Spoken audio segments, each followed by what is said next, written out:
Hi hello guys, எல்லாருமே எப்படி இருக்கீங்க? நான் உங்கள் பிஜிஎஸ் ஆனந்த். இன்றைக்கி நம்ம சேனல், அதாவது பிஜிஎஸ் ஆனந்த் சேனலில் ஆல்ரெடி ஒரு 5 பார்ட் நம்ம சேனலில் போஸ்ட் பண்ணியிருப்போம். ஸோ அதை போய் நீங்கள் விசிட் பண்ணி பாருங்கள். மறக்காமல் நம்ம சேனலை நீங்கள் செக் பண்ணி பாருங்கள். பிஜிஎஸ் ஆனந்த் சேனல், அதாவது என்னோடய லைஃப் ஸ்டோரி, அதாவது என்னுடைய கடந்த காலத்தில் எவ்வளோ தூரத்துக்கு நான் கஷ்டப்பட்டேன். ஸோ அதை பற்றி நம்ம சேனலில் 5 பார்ட்டு போட்டிருக்கோம். இப்போ 6வது பார்ட் நம்ம சேனலில் போஸ்ட் பண்ண போகிறோம். ஸோ இதுதான் 6வது பார்ட்டு. ஸோ மறக்காமல் நம்ம சேனலை லைக் பண்ணுங்கள், ஷேர் பண்ணுங்கள், கமெண்ட் பண்ணுங்கள், ஒரு சப்ஸ்கிரைப் பண்ணிடுங்க. நோட்டிஃபிகேஷன் சிம்பிளை எப்போவுமே ஆன் பண்ணி வச்சுக்கோங்க. அப்போ தான் நம்ம போடுற ஒவ்வொரு வீடியோவும் உங்களுக்கு நோட்டிஃபிகேஷன் ஆகும். ஸோ அவ்வளோதான் கைஸ். இப்போ நம்ம வீடியோக்குள்ளே போகலாம்.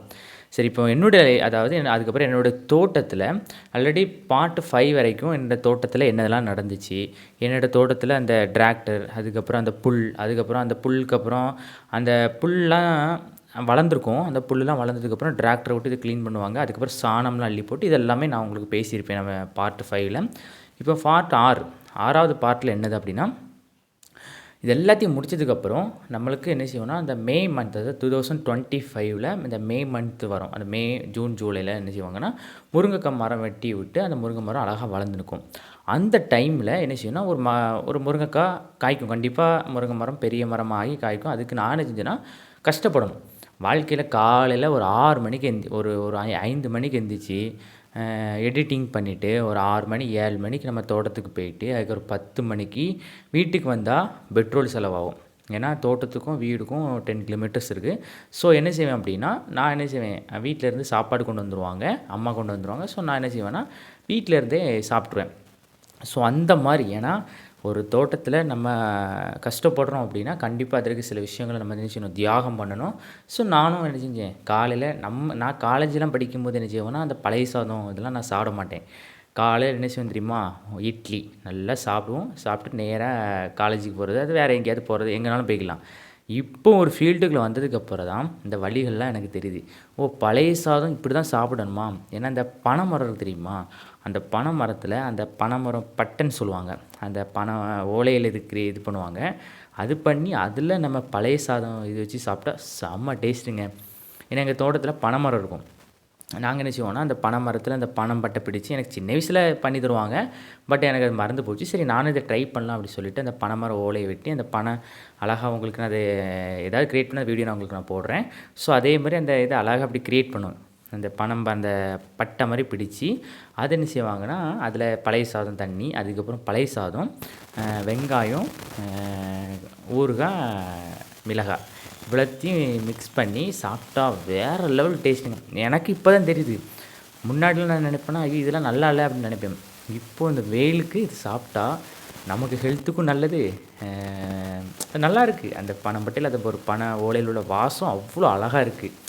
சரி, ஏன்னா நான் அப்படி தான் சாப்பிடுவேன். ஏன்னா சில டைம்ஸ் பனை மட்டையில் சாப்பிடுவேன், சில டைம்ஸ் நான் அதை வீட்டில் உள்ள தட்டில் சாப்பிடுவேன். இருந்தாலும் எனக்கு இந்த பனை ஓலையில் செஞ்சு அந்த பனை ஓலையில் இது பண்ணி சாப்பிட்றது எனக்கு ரொம்ப பிடிக்கும். ஸோ அந்த நாட்கள்லாம் சாப்பிட்டுட்டு அது ஏன்னா நமக்கு பெட்ரோல் ஆயிரும். ஒரு நாளைக்கு ரூ. 150 200 ஆகும் பெட்ரோல். ஸோ அப்படி இருக்கும்போது நம்ம என்ன செய்யணும், நம்ம தோட்டத்தில் இருப்பேன்னு சொல்லிட்டு நான் அவ்வளோ தூரத்துக்கு கஷ்டப்பட்டு ஒவ்வொரு நாட்களுமே நானே மட்டும்தான் வேலை செய்ய தவிர வேறு யாரையுமே தோட்டத்திற்கு, ஏன்னா அவங்களுக்கு சேலரி கொடுக்கணும், நம்மக்கிட்ட சேலரி இல்லை. ஸோ அப்படி இருக்கும்போது நான் அந்த அளவுக்கு ட்ரை பண்ணேன், கஷ்டப்பட்டேன். அது சொல்லுவாங்க, என்றைக்குமே நம்ம லைஃப்பில் கஷ்டப்படணும். அதே மாதிரி என்னுடைய லைஃப்பில் நான் கஷ்டப்பட்டேன். இருந்தாலும் ஒவ்வொரு நாட்களுமே அந்த நாட்கள், ஏன்னா திடீர்னு கரண்ட் இல்லாமல் போயிடும், திடீர்னு என்ன செய்வோம்னா மழை வந்துடும்.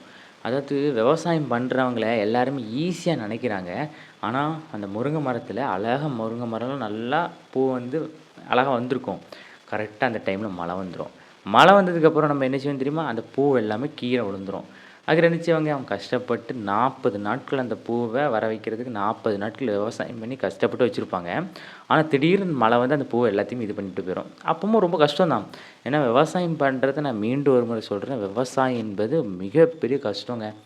எல்லாருமே சொல்லுவாங்க விவசாயம் ஈஸி அப்படின்னு சொல்லுவாங்க. ஆனால் இன்றைய காலகட்டத்தில் ஒரு யங்ஸ்டர் விவசாயம் பண்ணுறது மிகப்பெரிய ஒரு 5 கம்பெனியில் மேனேஜராக இருக்கிறதுக்கு சமம். ஏன்னா ஒரு கம்பெனியில் 300-400 எம்ப்ளாயீஸை அவங்கள வேலை வாங்குறத விட விவசாயத்தை பண்ணி அதில் நம்ம எக்ஸ்பீரியன்ஸை இது பண்ணுறது தான் ரொம்ப கஷ்டம்.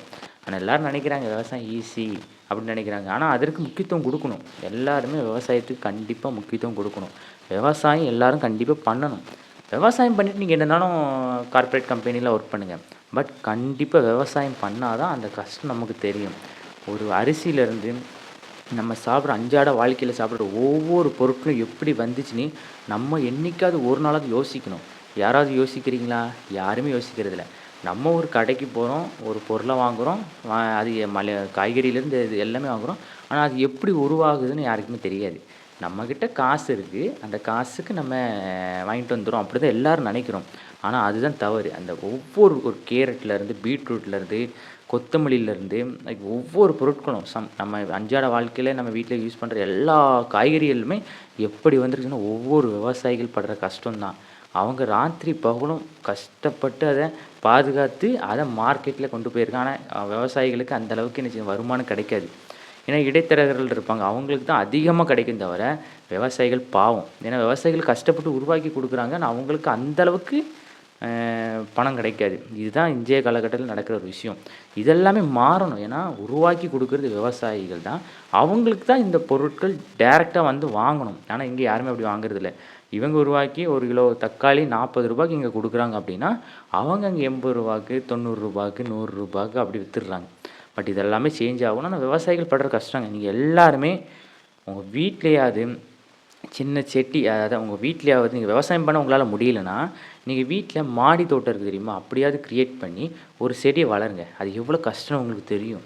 ஏன்னா ஒரு சின்ன விதையிலேருந்து அதை நீங்கள் போட்டு வளர்த்தா, ஒரு சின்ன பாக்ஸ் மாதிரி வச்சு அதில் மண் வச்சு அதில் விதை போட்டு நீங்கள் செக் பண்ணி பாருங்கள். ஒரு வருஷம் நீங்கள் அதுக்கு கஷ்டப்படுவீங்க. அப்போ விவசாயிகள் இந்த பூமியில் எவ்வளோ இடம் விவசாயம் பண்ணுறப்போ அவங்களாம் எவ்வளோ கஷ்டப்பட்டுருப்பாங்க. இதெல்லாம் நம்ம உணரணும். ஆனால் யாருமே நம்ம உணர மாட்டோம். நமக்கு என்ன, கடையில் போய் ஒரு ரூ.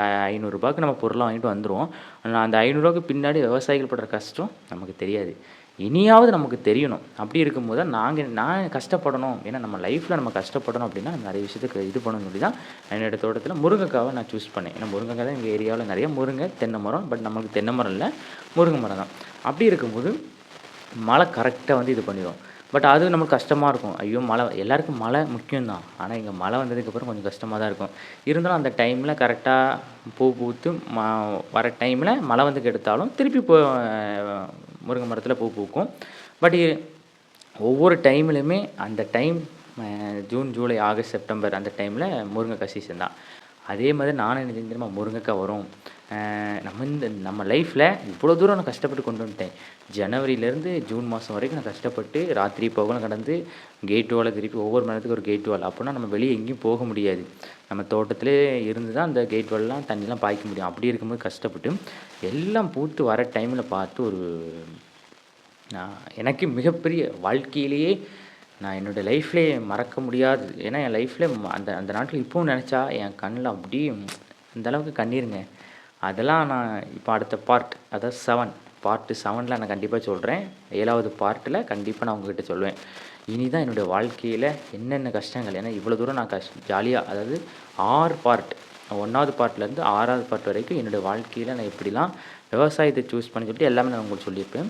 இனி என்னுடைய வாழ்க்கையில் இந்த முருங்கை மரத்துலேருந்து பூத்து வந்து அதாவது முருங்கை மரத்தில் பூ பூத்துருக்கு. இனி காய் காய்ச்சா அதில் நான் அந்த இதை நான் சேல்ஸ் பண்ணேன்னா, விற்றுட்டேன் அப்படின்னா நான் என்னுடைய ப்ராஜெக்டில் வின் பண்ணேன் அந்த மாதம். ஏன்னா நான் கஷ்டப்பட்டு இண்டிவிஜுவலாக நானே இருந்ததுனால என்னுடைய வாழ்க்கையில் நான் ஜெயிச்சிட்டேன் அந்த மாதிரி தான் சொல்லுவேன். பட் இருந்தாலும் என்னுடைய வாழ்க்கையில் நான் எதிர்பார்க்கல. அதெல்லாம் என்னுடைய வாழ்க்கையில்